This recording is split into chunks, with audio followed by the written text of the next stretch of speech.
मेरे प्रिय जय मसीह की आप उन चुनिंदा लोगों में से एक हैं जो परमेश्वर के लिए अनेकता कर सकते हैं या बहुतों को विश्वास में ला सकते हैं।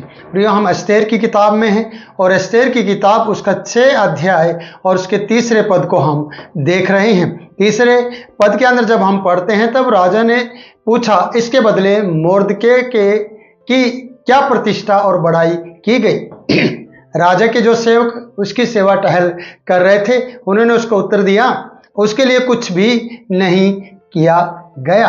आपको मैंने पहले पिछले दिनों में बताया है कि क्या आपको लगता है कि आपको बुला दिया गया है?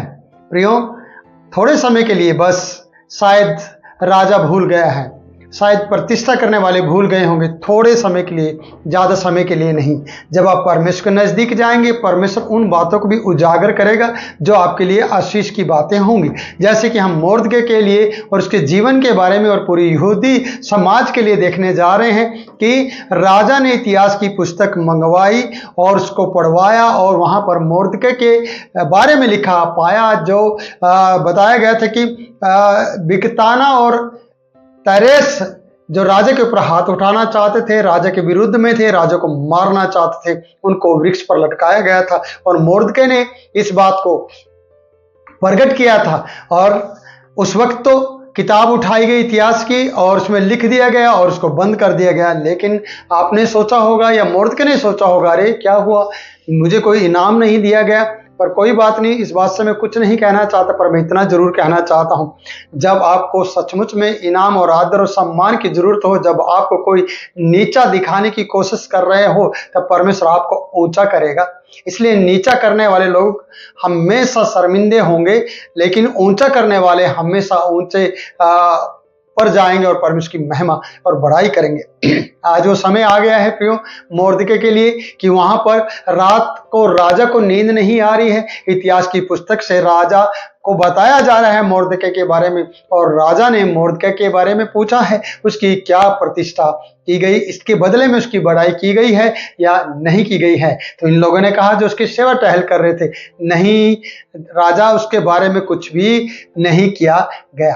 अब आप सोचिए कि राजा को पता चला उसके बारे में कुछ नहीं किया, उसे कोई प्रतिष्ठा नहीं दी, और प्रतिष्ठा पाने के लिए लोग इसे नाश करने की कोशिश में हैं। जैसे कि हम हामान को देखते हैं जो इसे नाश करना चाहता है। हामान अपनी प्रतिष्ठा के लिए बहुत बड़ी बात करने वाला है प्रियो, और मोर्दके उसके सामने झुकता नहीं है क्योंकि उसके घमंड को देखता है और वो परमेश्वर को मानने वाला व्यक्ति है, वो यहूदी है, इसलिए ये उसे गिराना चाहता है, ये उसे मरवाना चाहता है हामान, और उसको उसकी प्रतिष्ठा को भंग करना चाहता है। लेकिन आज हम यहाँ जिस राजा को नींद नहीं आ रही, उस राजा को उस प्रतिष्ठा देने के लिए मन तैयार हो गया है, और उसने अपने सेवकों से पूछा है क्या उसकी प्रतिष्ठा की गई, क्या उसे इज्जत मान दिया गया, और इन्होंने कहा नहीं। तो प्रियो, क्या ये परमेश्वर की योजना नहीं है? जिन बातों को बुला दिया गया और उन बातों को उजागर परमेश्वर करता है फिर से। नींद ना आना, और नींद ना आने का कारण यह है कि परमेश्वर कुछ करना चाहता है और राजा के द्वारा करवाना चाहता है आपके लिए, मोर्दके के लिए, यहूदी लोगों के लिए, और यहाँ पर कुछ अच्छा होने जा रहा है प्रियो। और मुझे विश्वास है कि आप इस वीडियो को देखते हुए परमेश्वर की महिमा करेंगे कि कभी कभी आपको भी बुलाया गया होगा। पर प्रियो, जब राजा को नींद नहीं आती ना, दानियल की किताब में पूरी रात राजा ने खाना पीना नहीं खाया और सोया नहीं, और उसके पास कोई भोग विलास की चीजें नहीं पहुंचाई गई क्योंकि वो दानियल के प्रति चिंता कर रहा था। और दानियल जो परमेश्वर के प्रति दिन रात जागकर 3 टाइम प्रार्थना किया करता था, उसको भी शेरों ने कोई हानि नहीं पहुंचाई। क्यों? क्योंकि प्रार्थना करने वाले लोग हमेशा ऊंचे पर विराजमान रहते हैं। तो मोर्दके जो प्रार्थना न करने वाला व्यक्ति था, राजा के यहाँ जॉब करने वाला व्यक्ति था, एस्तेर के सहारे पर चलने वाला व्यक्ति था, तो वो व्यक्ति भी घुटनों पे आ गया, वो व्यक्ति भी राख पर आ गया, और वो व्यक्ति भी प्रार्थना में परमेश्वर की दोहाई दे रहा है। और एस्तेर ने भी कहा कि तुम मेरे निमित्त उपवास करो। उपवास करने का मतलब वही है कि परमेश्वर से मांगो और सारे यहूदियों को प्रार्थना में लगाओ। और सब लोग प्रार्थना का जीवन जी रहे हैं और विलाप कर रहे हैं और प्रार्थना कर रहे हैं। और तो इस बात से पता चलता है कि राजा भी सो नहीं पाएगा। जब कोई अनर्थ होने वाला हो ना, तो पहले से भनक पड़ जाती है उसकी। राजा को कुछ अनर्थ लग रहा था, उसे नींद नहीं आ रही थी, इसलिए उसे अपना टाइम को पास करने के लिए इतिहास की पुस्तक मंगाई और उसको सुनना शुरू किया, और वही पन्ना और वही चैप्टर खोल दिया गया जो परमेश्वर खुलवाना चाहता था, जो परमेश्वर कहना चाहता था, और वहाँ पर वो पढ़ा गया और मोर्दके को फिर से याद किया गया। और जब मोर्दके को याद किया गया प्रियो, तो उसकी प्रतिष्ठा की बात आई जिसको भुला दिया गया था, उसकी इज्जत मान सम्मान की बात आई। अब राजा के अंदर ये प्लान चल ही रहा है, राजा सिर्फ उसके बारे में सोच ही रहा है, सब प्लान तैयार हो गया है। तो राजा किसी एक ऐसे व्यक्ति से पूछना चाहता है कि प्रतिष्ठा कैसे की जाए। तो आइए हम 4 पद में चलते हैं, और 4 पद के 6 के 4 पद को इस प्रकार से हम पढ़ते हैं। राजा ने पूछा, आंगन में कौन है? उसी समय हामान राजा के भवन से बाहरी आंगन में इस मनसा से आया कि जो खंबा उसने मोर्दके के लिए तैयार कराया था उस पर उसको लटका देने की चर्चा राजा से करे। राजा मोर्दके की चर्चा करना चाहता है और हामान मोर्दके को फांसी के फंदे पे लटकाना चाहता है। हामान उसे नीचा दिखाना चाहता है और राजा उसे ऊंचा करना चाहता है। यही है थ्योरी पर प्रार्थना करने वालों की, यही है प्रार्थना करने वालों के प्रति का प्रतिफल कि उसे क्या किया, उसके साथ क्या किया जाएगा। बेशक आप रो रहे हैं, बेशक आपने राख में घुटने टेक लिए हैं, राख को अपने ऊपर बिखेर ली है, टाट पहन लिया है, कपड़े उतार दिया है, भोग विलासा और ऐश मस्ती छोड़कर आप सिर्फ परमेश्वर की दुहाई दे रहे हैं।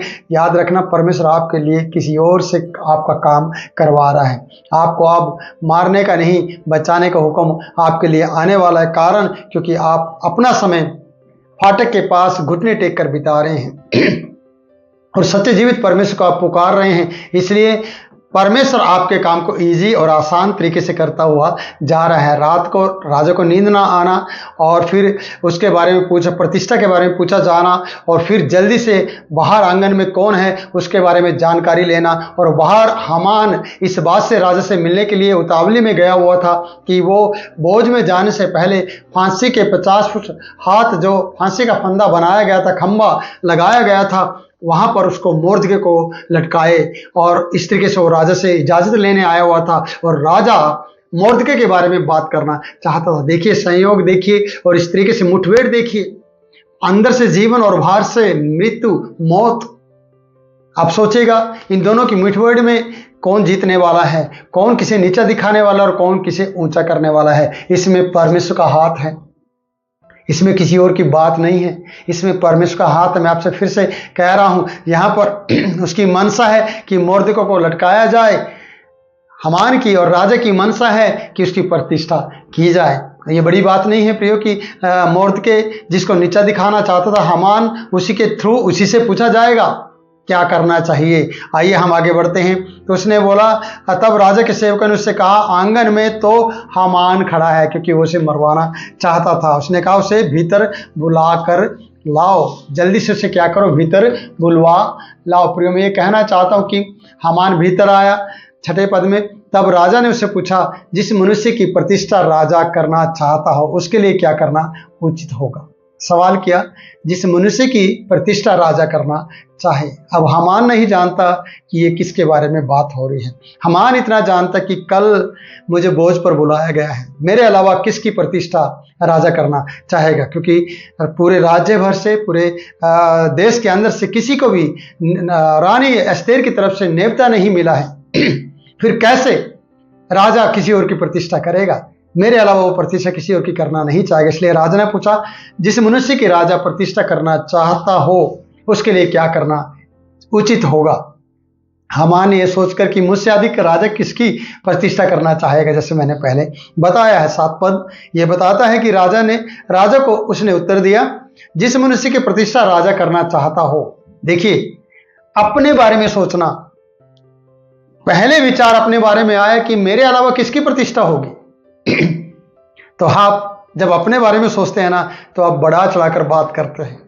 कभी आपने अंदाजा भी नहीं लगाया होगा कि किसकी प्रतिष्ठा होगी, पर आपने अपने बारे में बढ़ा चढ़ाकर बात की होगी। जैसे कि हम हामान के बारे में यहाँ पर देखते कि हामान अपने बारे में सारी बातें कहना चाहता है। प्रियो मैं आपको बताना चाहता हूँ कि पारसी और जो इनका पाथी जो बताया जाता है कि यहाँ के लोग थे, जो दानियल की किताब में हम पढ़ते हैं कि यह आज्ञा उनकी तरफ से है, पार्थी लोगों की तरफ से है, और ये कभी भी ये अटल रहेगी सदूकी लोगों की तरफ से है। तो प्रिय मैं ये कहना चाहता हूँ कि वो अटल होती है, उसको कोई भी इधर उधर नहीं कर सकता है।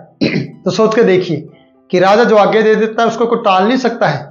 तो प्रियो यहाँ पर राजा इसको पता है हामान को कि मेरी प्रतिष्ठा होने पर, मैं उसके अंगूठी लेने पर, मैं उसके घोड़े पर चढ़ने पर, उसके मुकुट अपने सिर पर रखने पर मैं राजा को एक दिन खत्म कर दूंगा। और ये सिलसिला आज से नहीं, नबूकदनेस्सर के समय से चलता आ रहा है। वहां पर राजा तभी कोई बनता है प्रियो जब पहले राजा को मार दिया जाता है और उसके स्थान पर कोई और राजा बन जाता है। तो मैं यही कहूंगा कि नबूकदनेस्सर बेलशस्सर के को जब हम मरते हुए देखते हैं, उसके बाद दारा को वहां पर सिंहासन पर बैठे हुए देखते हैं। तो मैं ये कहूँगा मादी और पारसी की जो ये विधियाँ हैं, ये जो कानून है, ये बड़ा कठिन है और बड़ा सख्त, इसको कोई बदल नहीं सकता है। तो इसलिए हामान ने सोचा मेरे से ज़्यादा राजा किसकी प्रतिष्ठा करना चाहेंगे, तो वो अपने बारे में बढ़ा चढ़ाकर बात कर रहा है। प्रियो मैं आपको यही इस वीडियो में कहना चाहता हूँ।